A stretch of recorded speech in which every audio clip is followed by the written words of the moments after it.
Hi guys, welcome back. आज फिर हम एक इम्पोर्टेंट टॉपिक के साथ लौटे हैं जो यूजीसी नेट पेपर 1 के लिए इम्पोर्टेंट है और पेपर 2 मैनेजमेंट एंड कॉमर्स दोनों के लिए ही इम्पोर्टेंट है। So let's start. Topic is sampling, जो एक वर्ड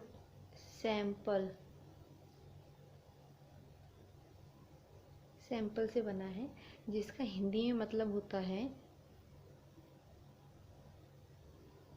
नमूना।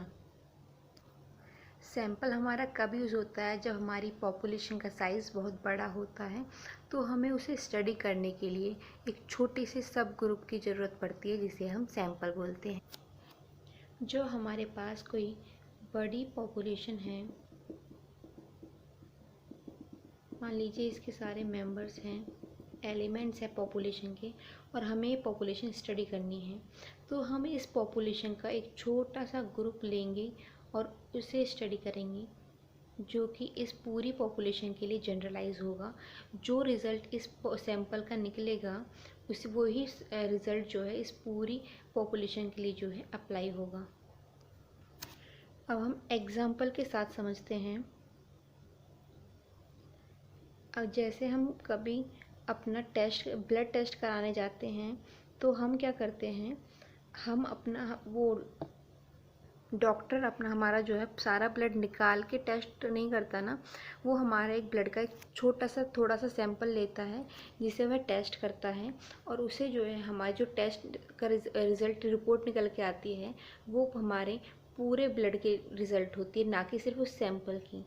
तो जो है सैंपल एक बड़ी पॉपुलेशन का तो सैंपल क्या होता है? एक बड़ी पॉपुलेशन का एक छोटा सा पार्ट होता है। अब सैम्पलिंग को समझने के लिए हमें कुछ टर्म्स जो है पहले वो समझनी होंगी, जो है फर्स्ट इज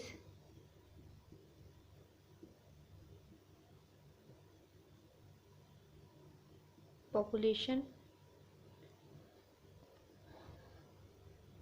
जिसे हम क्या कहते हैं, ये जो है पॉपुलेशन क्या होता है? एक कैटेगरी के में जो सारे जितने भी एलिमेंट्स उसके होते हैं, वो सब पॉपुलेशन होते हैं। जैसे समझ लीजिए आप कहीं मार्केट गए हैं और आपको चावल ख़रीदने हैं, तो आप क्या करते हैं, जो एक बैग में जितने भी चावल होंगे वो उसकी सारी पॉपुलेशन होंगी, जितने भी उसमें राइस होंगे वो सारे उसके जो है पॉपुलेशन में आते हैं। और जब हम कुछ उसका जो है पहले ख़रीदने से पहले हम उसका जो है एक सैंपल लेके चेक करते हैं कि वो चावल कैसे हैं। तो उस पूरी पॉपुलेशन में एक छोटे से जो है छोटा सा सैंपल उठा के देखते हैं वो राइस कैसे निकलेंगे, तो उसी को क्या बोलते हैं? सैंपल। जैसे मान लीजिए आपने घर में मटर पनीर की सब्ज़ी बनाई है, तो आप क्या करेंगे, और आपको सब आपका वेट कर रहे हैं, सब सब्ज़ी का वेट कर रहे हैं, और आप क्या करेंगे कि आपको टेस्ट करनी है कि वो टेस्ट कैसी कैसी है टेस्ट में। तो आप उस सारी सब्ज़ी को खा के, या मतलब तब देखेंगे कि सब्ज़ी कैसी बनी है, या फिर आप उसमें से थोड़ी सी एक चम्मच से थोड़ा सा टेस्ट करके देखेंगे कि सब्ज़ी कैसी बनी है। तो उसे ही जो है हम एक चम्मच से जो टेस्ट करेंगे ना, उसे ही हम बोलते हैं सैंपल। और हमारा सैंपल भी ऐसा होना चाहिए जो पॉपुलेशन के हर एक एलिमेंट को जो है कंट्रीब्यूट करे अपनी सैंपल। जैसे हमने मटर पनीर की सब्ज़ी बनाई है, तो उस जो हमने सैंपल लिया है उसमें मटर भी होना चाहिए, पनीर भी होना चाहिए, और कुछ ग्रेवी भी होनी चाहिए, तो ही वो बेस्ट सैंपल बन पाता है। हमारा सैंपल जो है वो एक्यूरेट रिप्रेजेंटेटिव होना चाहिए हमारी पॉपुलेशन का, हमारे यूनिवर्स का। Third term is parameter. जो भी हमारे जो है डाटा पॉपुलेशन के टेस्ट से निकल के आता है, जो हम पूरी पॉपुलेशन का टेस्ट करते हैं, उससे जो डेटा निकल के आता है उस पैरामीटर क्या होता है? पैरामीटर होता है जो भी हमारा पॉपुलेशन से हमने डाटा निकाला है, या फिर जो हमने स्टैटिस्टिकल मेज़र जो भी हमने किया है ना, वहाँ से स्टैटिस्टिकल मेजर from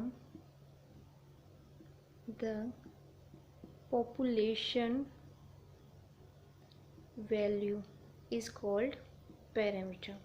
तो हमें इस पॉपुलेशन की वैल्यू से हमने जो भी डाटा निकाला है, जो भी स्टैटिस्टिकल मेजर निकाला है, उसे हम बोलते हैं parameter.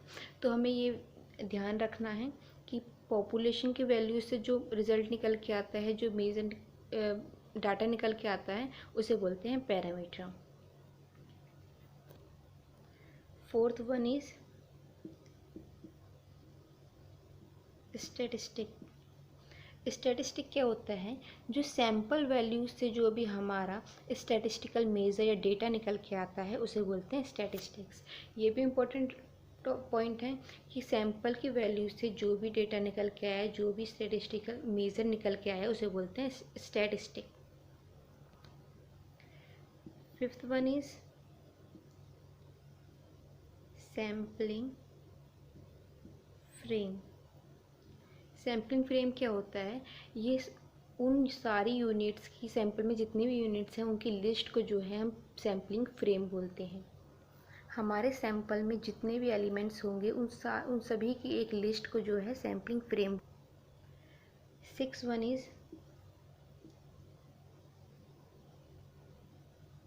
Sampling unit. Sampling unit क्या होता है? ये एक यूनिट, ये एलिमेंट होता है, सिंगल इंडिविजुअल एलिमेंट, जो कि हमारे सैंपल का पार्ट होता है। इस सैंपल का एक इंडिविजुअल एलिमेंट को जो है, सैंपल के इंडिविजुअल एलिमेंट को हम क्या बोलेंगे? Sampling unit. वैसे तो हमारे डेटा कलेक्ट करने के हमारे जो है 2 मेथड होते हैं। डेटा कलेक्शन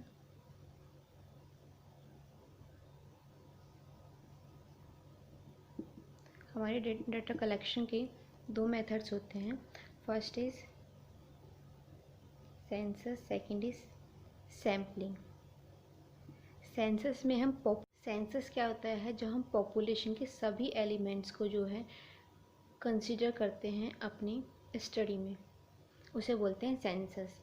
और सैम्पलिंग क्या होता है? जब हम सैंपल से, पॉपुलेशन के एक सैंपल लेके तब स्टडी करते हैं, उसे बोलते हैं सैम्पलिंग। तो अब आगे पढ़ना शुरू करते हैं। Sampling by the process by which researchers select a representative subset और a part of total population that could be studied for their topic. Sample हमारी पॉपुलेशन को रिप्रेजेंट करता है। पॉपुलेशन का एक सबसेट और अ ग्रुप होता है, और उसका ग्रुप होता है कुछ यूनिट्स का, जो कि हमारी स्टडी में हमारी हेल्प करते हैं, उस पॉपुलेशन के लिए स्टडी करते हैं, so that they will be able to draw conclusion about their entire population, जिससे वो पूरी पॉपुलेशन के लिए एक कंक्लूजन निकाल सके, एक सैंपल के थ्रू कंक्लूजन निकाल सके, जिससे हम पॉपुलेशन का एक रिज़ल्ट जनरलाइज कर सकें। हम सैंपल क्यों लेते हैं? क्योंकि हम पूरी एंटायर पॉपुलेशन को हम जो है स्टडी नहीं कर सकते, वो हमारे लिए थोड़ा डिफ़िकल्ट हो जाता है, हमारे इसमें बहुत ज़्यादा टाइम लगता है, बहुत ज़्यादा कॉस्ट लगती है, जो कि हर स्टडी के लिए पॉसिबल नहीं हो पाता। सो हम कुछ उसके यूनिट्स लेते हैं और उसको स्टडी करते हैं, फिर उसका कंक्लूजन निकालते हैं उस पूरी पॉपुलेशन के लिए। Smaller number of elements make the researcher more manageable, time efficient and economical. हम कम नंबर ऑफ एलिमेंट्स लेंगे रिसर्च के लिए, हम थोड़े कम यूनिट्स लेंगे, तो हम उसे अच्छे से मैनेज भी कर पाएंगे, हमारा टाइम भी कम लगेगा और हमारी कॉस्ट भी कम लगेगी। एग्ज़ाम्पल के लिए हमारे हर बैच में जो है, या फिर मान लो जब भी हमारी यूजीसी नेट होता है, हर टर्म में हमारे 10 लाख के करीब स्टूडेंट जो है अप्लाई करते हैं, वो सारे हमारी पॉपुलेशन होते हैं।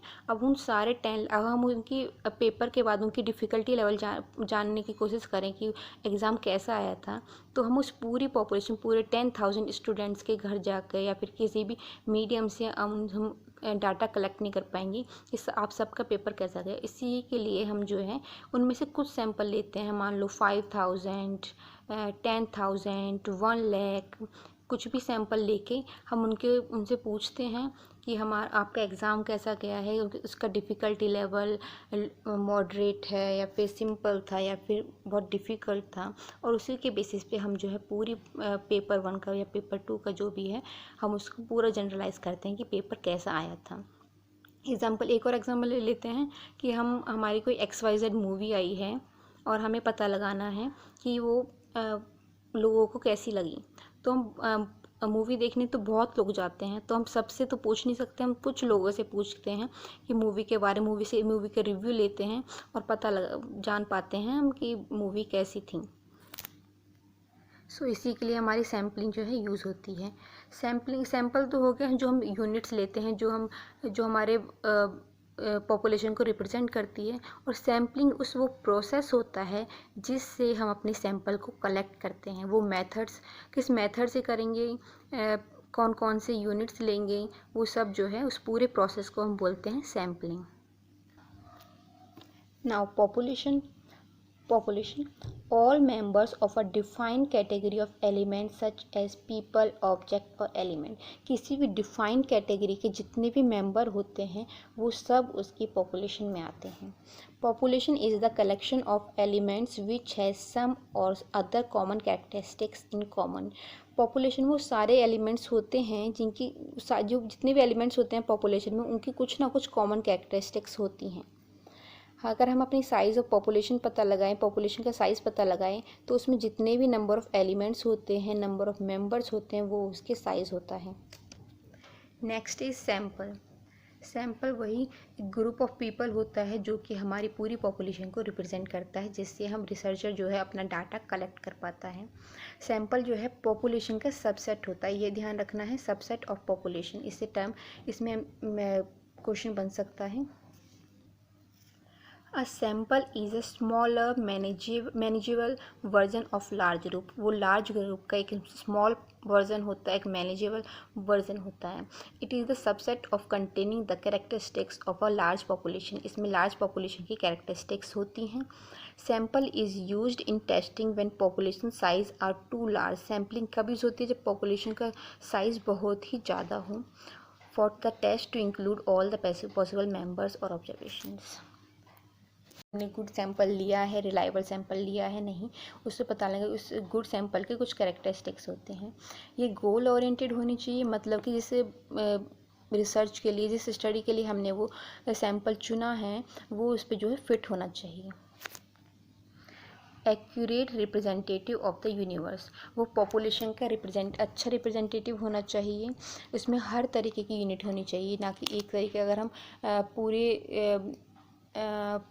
पूरी इंडिया की पॉपुलेशन को स्टडी करें तो हम उसे हर स्टेट्स के हम कुछ यूनिट्स उठाएंगे, ना कि सिर्फ एक स्टेट की यूनिट्स उठा के हम जो है सैम्पलिंग रिसर्च कर देंगे। Next is proportional. इसमें जो है हम इतना बड़ा तो सैंपल लें कि हम जो है अपनी जो है पूरी पॉपुलेशन को जो है अच्छे से रिप्रेजेंट कर पाएँ। Next is random selection. इसमें हर एक आइटम को पूरा और इक्वल चांस होना चाहिए सिलेक्शन का। ये जो है रैंडम सिलेक्शन बेस्ट होता है। Next is economical. Minimum cost हो और एफर्ट्स भी हमारे कम से कम लगे। इकोनॉमिकल होनी चाहिए और अनबायस्ड होनी चाहिए, इसमें कोई बायसनेस नहीं होनी चाहिए। अब सैम्पलिंग एरर्स। हमारे सैम्पलिंग करते समय हमारे कुछ एरर्स भी हो सकते हैं, जिन्हें बोलते हैं sampling errors. Sampling errors is an error which occur when sample selected does not contain the true characteristics, qualities and figure for the whole population. जब हमारा सैम्पलिंग हम करते हैं, जब अगर हम उनमें जो है हम सैम्पलिंग यूनिट, सैम्पल्स जो है, सैम्पल साइज़ या फिर सैम्पलिंग यूनिट कुछ भी हम सही से सेलेक्ट नहीं कर पाते, इसमें कुछ भी ऐसे या तो पॉपुलेशन की सारी कैरेक्टरिस्टिक्स ना आए या फिर उसकी जो है क्वालिटी अच्छी ना हो, तो हमारा जो है सैम्पलिंग एरर आ सकते हैं। ये इंपॉर्टेंट पॉइंट है। Possibility of error reduced with the increasing sample size. अगर हम अपना सैम्पल साइज़ बढ़ा देंगे तो हमारी एरर्स जो है कम हो जाते हैं। सैम्पल साइज़ बढ़ने से हमारे एरर्स कम हो जाते हैं। In statistics, sampling error is the error caused by observing a sample instead of the whole population. Statistics में अगर हम sampling error caused by अगर हम सैम्पलिंग एरर हमें कम करने हैं, तो अगर हम होल पॉपुलेशन को ऑब्जर्व करें तो हमारे सैम्पलिंग एरर कम हो सकते हैं। या कह सकते हैं कि अगर हम सैम्पलिंग एरर तब आते हैं जहां हम होल पॉपुलेशन, अपनी पॉपुलेशन लेने की जगह हम सैंपल को लेते हैं रिसर्च के लिए। अब पढ़ते हैं टाइप्स ऑफ सैंपल या फिर सैम्पलिंग मेथड्स या सैम्पलिंग टेक्निक भी बोल सकते हैं। सो ये दो तरीके की होती हैं, probability sampling, non probability sampling. Probability sampling में हर एक पॉसिबिलिटी होती है, सबकी हर एक यूनिट की पॉसिबिलिटी होती है सेलेक्ट होने की। सो इसके प्रोबेबिलिटी सैम्पलिंग के टाइप्स हैं simple random sampling, second systematic sampling, third stratified sampling, cluster sampling, multi stage sampling. Stratified sampling को हम स्ट्रेटिफाइड रैंडम सैम्पलिंग भी बोलते हैं। और नॉन प्रोबेबिलिटी सैम्पलिंग में आते हैं convenience sampling, quota sampling, snowball sampling and judgement sampling. अब वन बाय वन हम इन्हें पढ़ेंगे। सो फर्स्ट है simple random sampling. Simple random sampling में क्या होता है, पॉपुलेशन के हर एक यूनिट का इक्वल चांस होता है सिलेक्शन का। A simple random sampling is one in which each item in the total population has equal chances of being included in sample. Sample में include होने का सबका equal chance होता है हर एक यूनिट का। The selection of one member is not affected by the selection of previous member. एक member के सिलेक्शन से दूसरे मेंबर के सिलेक्शन पे कोई इफेक्ट नहीं पड़ता। It should be used with a homogeneous population. ये हमारा कब ज़्यादातर यूज़फुल होता है, जब सारी पॉपुलेशन सिमिलर हो, होमोजीनियस हो। मान लो हमारी बहुत ये पॉपुलेशन है, हम इसमें से रैंडमली ये कोई भी सेलेक्ट कर सकते हैं। ये सेलेक्ट कर लिया, ये सेलेक्ट कर लिया, सबके इक्वल चांसेस होते हैं सिलेक्शन के। हम अब रैंडमली किसी को भी सेलेक्ट कर लेते हैं। Second is stratified random sampling. Stratified random sampling में क्या होता है, इसमें स्ट्रेटिफाइड भी आ रहा है, रैंडम भी आ रहा है। स्ट्रेटिफाइड किस वर्ड से बना है, स्ट्रेटास। स्ट्रेटास मतलब group, groups. So in this we divide the population into relatively homogeneous groups. हम इसमें क्या करते हैं, पूरी पॉपुलेशन को होमोजीनियस ग्रुप्स में जो है डिवाइड कर देते हैं, जिन्हें हम बोलते हैं stratas. Then we select a sample using sample random sampling from each stratum. फिर हम जो है हर एक स्ट्रेटा में से कुछ यूनिट्स जो है रैंडमली सेलेक्ट करते हैं। जैसे यहाँ पे डायग्राम में दे रखा है, हमने पूरी पॉपुलेशन में से कुछ स्ट्रेटास बनाए, स्ट्रेटा 1, स्ट्रेटा 2, स्ट्रेटा 3। इसमें से हम जो है रैंडमली हमने इस स्ट्रेटा में से ये सेलेक्ट कर लिया, स्ट्रेटा 1 में से ये सेलेक्ट कर लिया रैंडमली, और स्ट्रेटा 3 में से यह सेलेक्ट कर लिया, और पूरा मिला के हमारा ये बन गया सैंपल। अब है क्लस्टर सैम्पलिंग। क्लस्टर सैम्पलिंग और स्ट्रेटिफाइड रैंडम सैम्पलिंग थोड़े सिमिलर होते हैं ये, तो स्टडी करते हैं ना। Cluster sampling is a sampling plan used when mutually homogeneous yet internally heterogeneous groups are evident in a statistical population.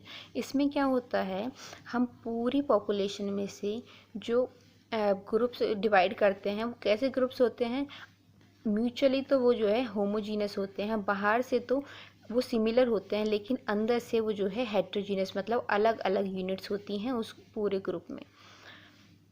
हम स्ट्रेटिफाइड रैंडम सैम्पलिंग में क्या करते थे, हम अलग अलग हेट्रोजीनियस ग्रुप्स बनाते थे, सभी के एक्सटर्नली हेट्रोजीनियस होते थे। यहाँ पे इंटरनली एक हेट्रोजीनियस ग्रुप है, मतलब एक जो भी हम ग्रुप्स बनाए हैं हमने, बाहर से तो सिमिलर होंगे, लेकिन इनके अंदर जो यूनिट्स होंगी वो डिफरेंट होंगी एक दूसरे से। With cluster sampling, the researcher divide the population into separate groups called clusters. Cluster sampling में population को divide कर दिया जाता है अलग अलग groups में, जिन्हें हम बोलते हैं clusters. Then a simple random sample of the cluster is selected from population. फिर randomly कोई भी एक cluster हम choose करते हैं।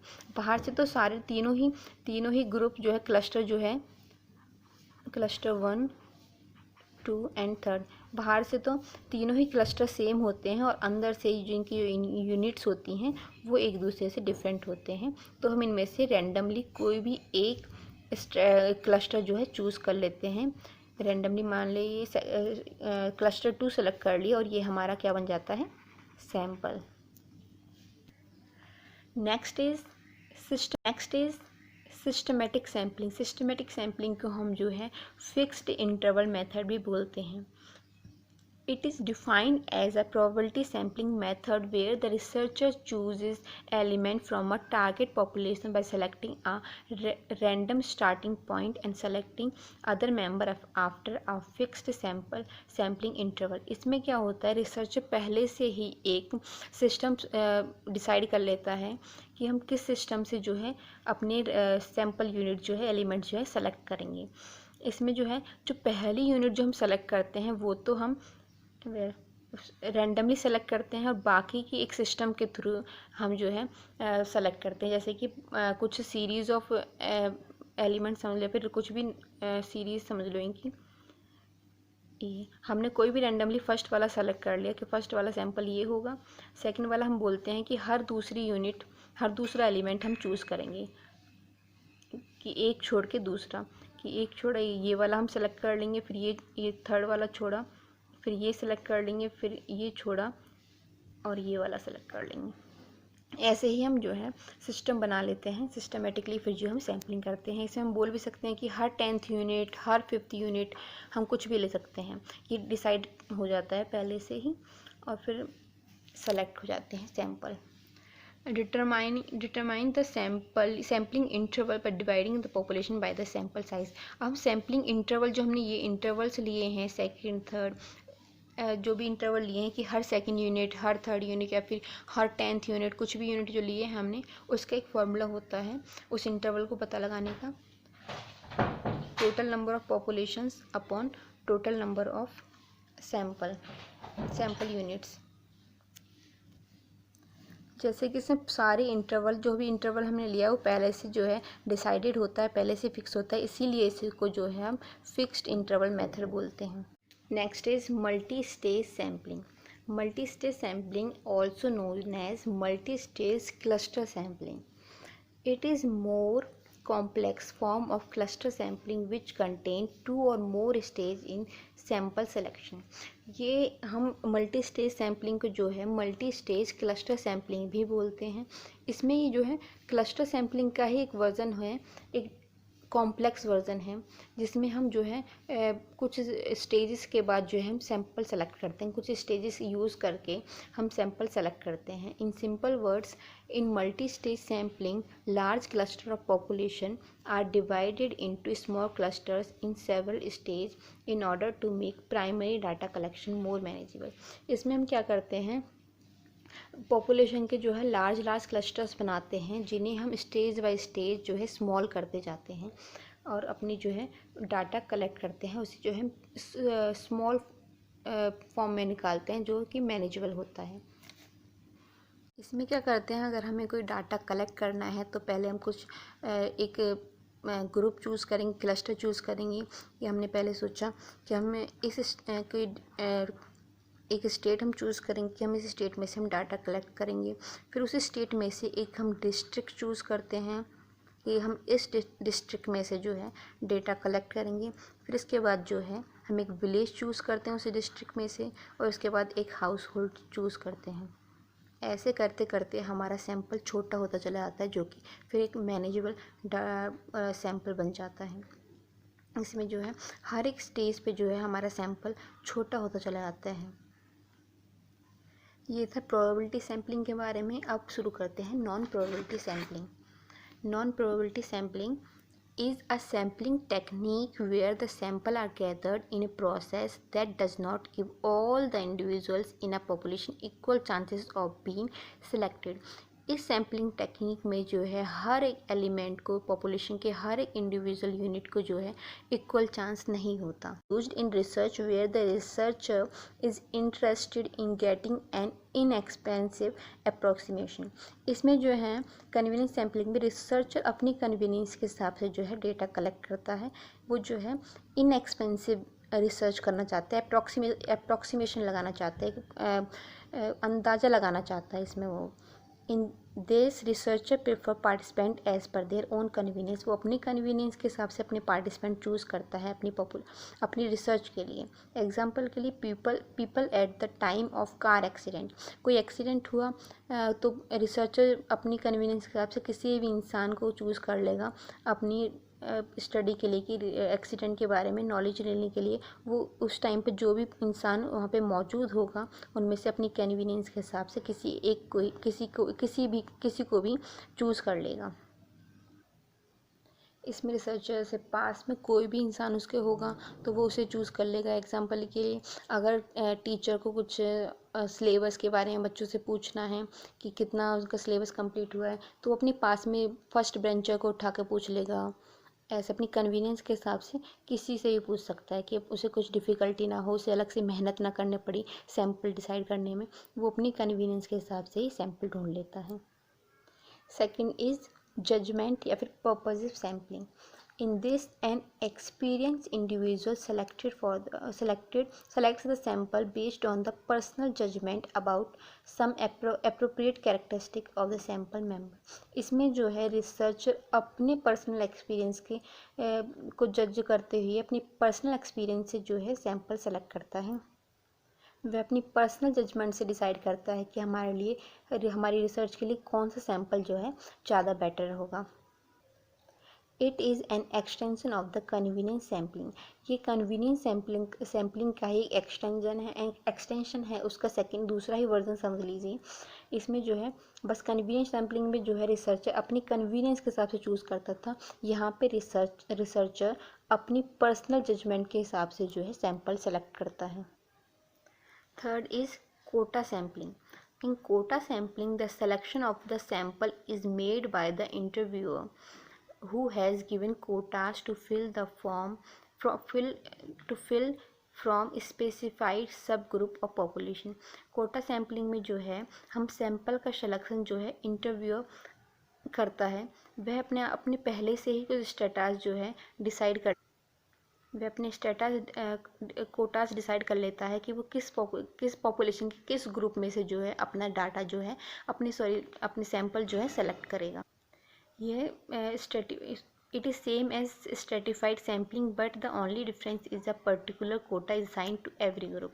ये स्ट्रेटिफाइड सैम्पलिंग के जैसा ही है, बस इसमें डिफरेंस क्या है, यहाँ पे हर एक ग्रुप का जो है कोटा डिसाइडेड होता है कि हर एक ग्रुप में से कितने कितने मेंबर्स कितने एलिमेंट्स हम जो है चूज़ करेंगे या फिर डिसाइड करते हैं कि यही डिफरेंस होता है स्ट्रेटिफाइड सैम्पलिंग में और कोटा सैम्पलिंग में, कि यहाँ पे जो है कोटा सैम्पलिंग में जो है रिसर्चर जो है पहले से डिसाइड कर देता है, कोटा फिक्स कर देता है ग्रुप के लिए कि इस ग्रुप में से एक पर्टिकुलर कैटेगरी के लोग ही हम सैंपल में लेंगे। जैसे एग्जांपल है, a researcher might need a sample of 50 females between the age of 35 to 50।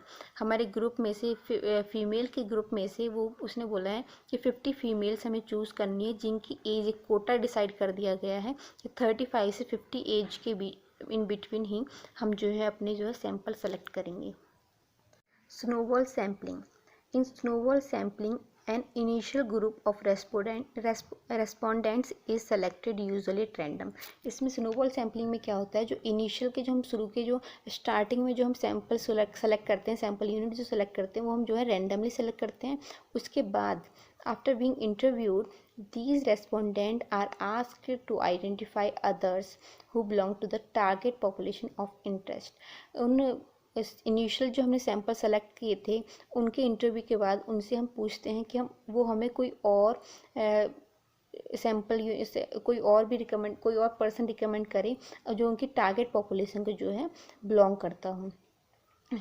यहाँ पे हमने पहला सैंपल यूनिट सेलेक्ट किया, वो हमें और सैंपल यूनिट्स और पॉपुलेशन के एलिमेंट्स जो हमें रिकमेंड करेगा। फिर यही बाकी आगे के हमारे एलिमेंट्स सेलेक्ट करने में हेल्प करेंगे, हमें रिकमेंड करेंगे।